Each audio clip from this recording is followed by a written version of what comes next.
Bonjour à tous. On se retrouve aujourd'hui pour le débrief du match d'hier entre Nantes et Lyon à la Beaujoire. Franchement, je me suis régalé.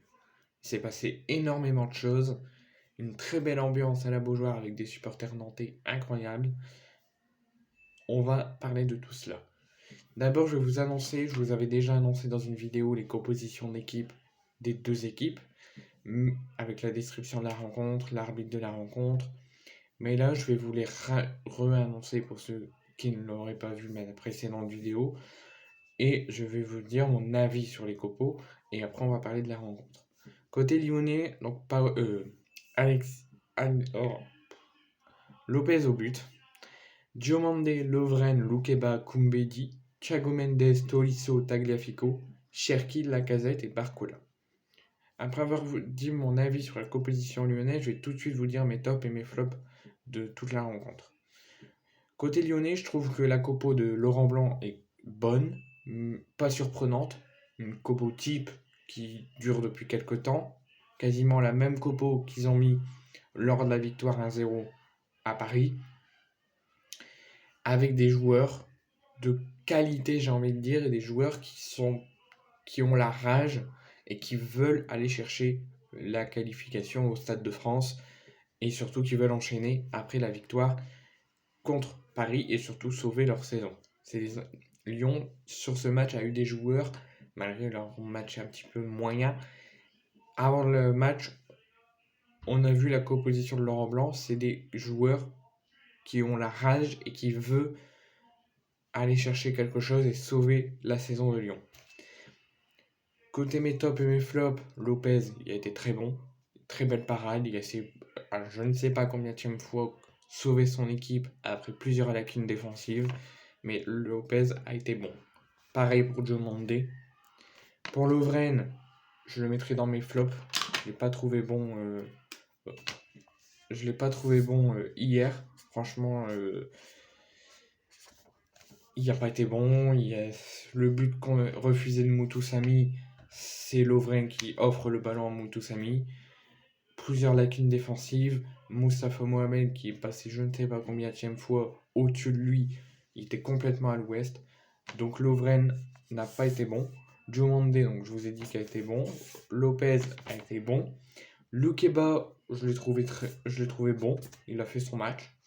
Il a fait son rôle de défenseur. Il a essayé de bien tenir le bloc défensif. Thiago Mendes, moi je le mets dans les flops parce que j'ai tout simplement pas vu du match. Il s'est montré une ou deux fois, mais très moyen. Tolisso, je trouve qu'il a été très bon. C'est pour ça que je le mets dans mes tops. Tagliafico, pareil, il a été très bon. Lacazette, pareil, très bon. Il a fait son match, il a essayé de marquer beaucoup de fois. Barcola, pareil que contre Paris, il a été très bon. Et Cherki, pareil. Donc la moitié de l'équipe a plutôt été bon, a essayé, malgré leur match moyen, qui n'ont pas été trop là pendant quasiment tout le match, et ça ne les a pas empêchés de faire une bonne performance.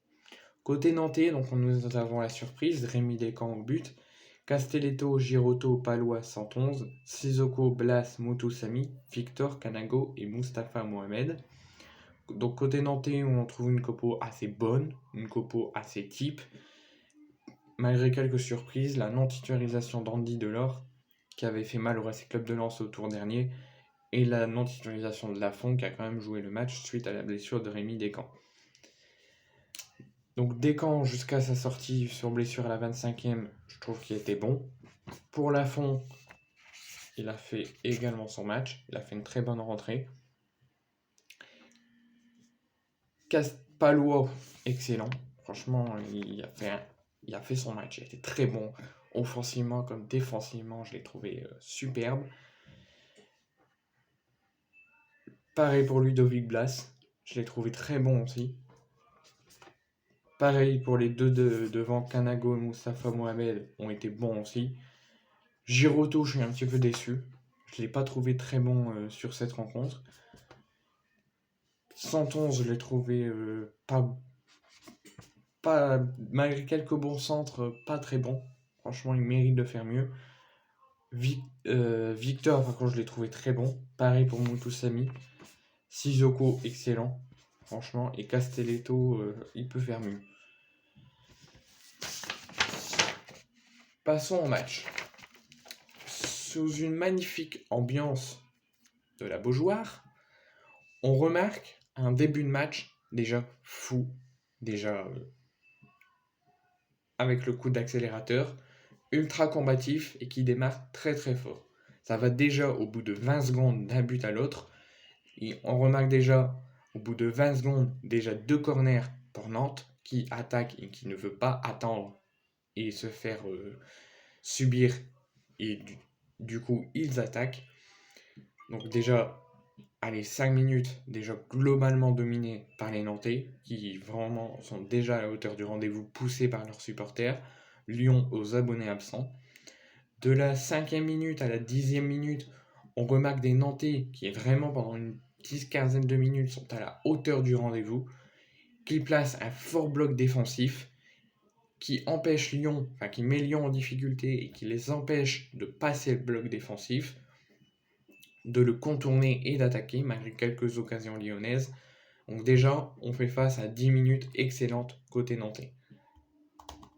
Ensuite, de la 13e minute à la 20e minute, on remarque, comme depuis le début de la rencontre, des Nantais, comme je l'ai dit, à la hauteur du rendez-vous.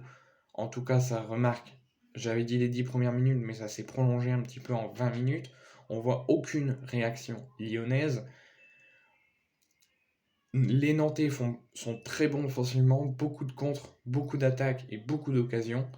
Malgré quelques tentatives, quelques occasions, quelques réveils tentés par Lyon, Lyon est toujours aux abonnés à 100 et pas du tout réveillé, pas du tout à la hauteur du rendez-vous pendant déjà 20 minutes. Ensuite, de la 21e à la 25e, on voit toujours pas de réaction côté lyonnais, qui sont toujours en train de dormir. Et on voit toujours Nantes qui se prépare à une possible réaction et un possible coup d'accélérateur lyonnais en mettant toujours leur bloc défensif compact, concentré. Ils y arrivent jusqu'à la 25e. Donc franchement, 25 minutes, début de rencontre excellente, aucun point noir, aucun déchet technique. Nantes a été superbe pendant 25 minutes.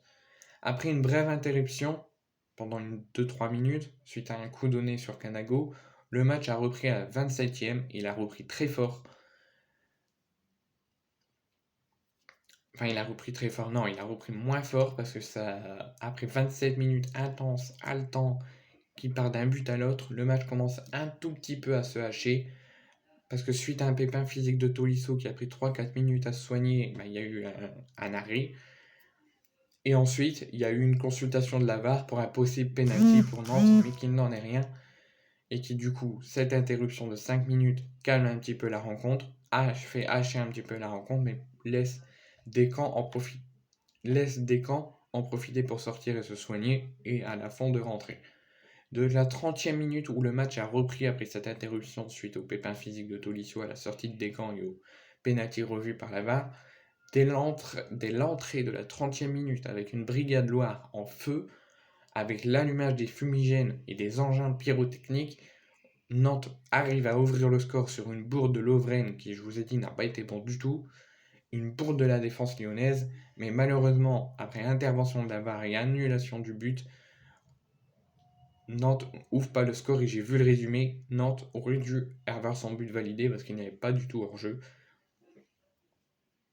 Ensuite, de la 40e à l'annonce du temps additionnel, on commence enfin à retrouver un match dominant des deux côtés, un match équilibré, 50-50, les deux vont d'un but à l'autre encore, enchaînent les occasions et les contres, mais on remarque toujours une envie de passer dessus, une envie de prendre le dessus sur la rencontre, côté nantais qui est plus réveillé et plus à la hauteur du rendez-vous.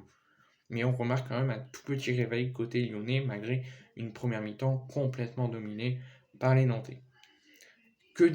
Conclusion du premier acte, franchement, que dire tellement que le match a été haletant, a été intense, on n'a rien vu passer, c'est parti d'un but à l'autre, on a peu de temps de poser, souffler, tellement que le match était très chaud, tendu, une ambiance exceptionnelle, intense, et des Nantais qui ont globalement, je l'ai dit, dominé toute la première mi-temps, avec des Lyonnais méconnaissables, sauf dans les 10 dernières minutes de la première mi-temps, où on remarque une baisse de régime et une baisse de jeu et de tension côté nantais, et on remarque un gros réveil côté lyonnais, mais tout simplement c'était trop tard, parce que pour Lyon, il fallait se réveiller plus tôt et essayer d'être mieux rentré dans le match, et pour Nantes, il fallait de la réussite.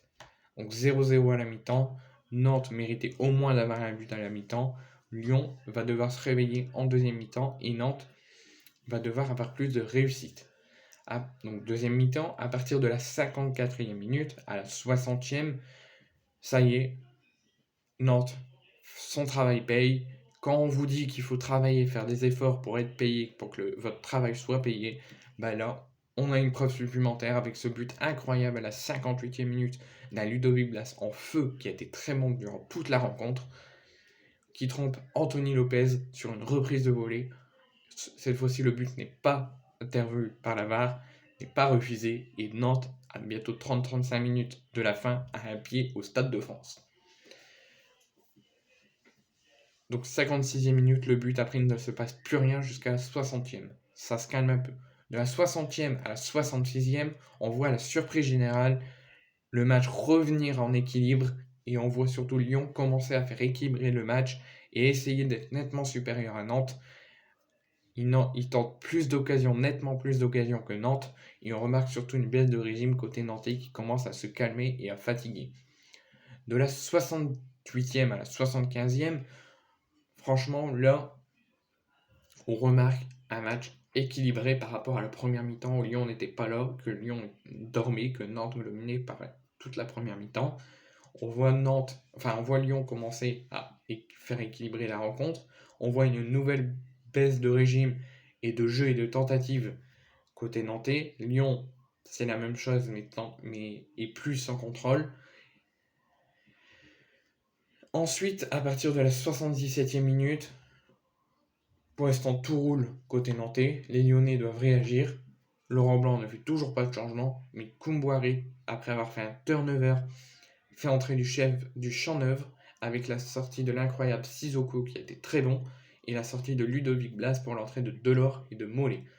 Sur les 5 dernières minutes, avant un potentiel temps additionnel, avec 5 dernières minutes tendues, intenses, qui riches en occasions, cruciaux pour les deux équipes parce que Nantes va essayer de conserver le 1-0 en faisant attention à son attaque et à sa défense, donc de conserver le score, ou d'aller chercher le 2-0, et Lyon, ça sera l'égalisation, voire plus, pour arracher les tirs au but ou voire la qualification. À partir de la 85e, jusqu'à l'annonce du temps additionnel de la fin, on remarque toujours, comme je vous l'ai dit, des 5 dernières minutes chaud, intense, les occasions qui vraiment là s'équilibrent, s'il n'y a plus une équipe qui domine l'autre, les deux enchaînent, les deux tentent le tout pour le tout, mais malheureusement, hormis l'interruption sur les corners lyonnais sur la fin, suite à des jets de projectiles de la part du COP nantais, il n'en est rien. Nantes est en finale pour la deuxième fois consécutive. Nantes ira au Stade de France pour la deuxième fois consécutive. Et c'est mérité à eux, franchement, ils le méritent. Sur les 2 saisons qu'ils viennent de faire et sur les 2 saisons auxquelles ils vont au Stade de France, c'est globalement mérité. Donc Lyon est mort ce soir et Nantes est au Stade de France et c'est mérité.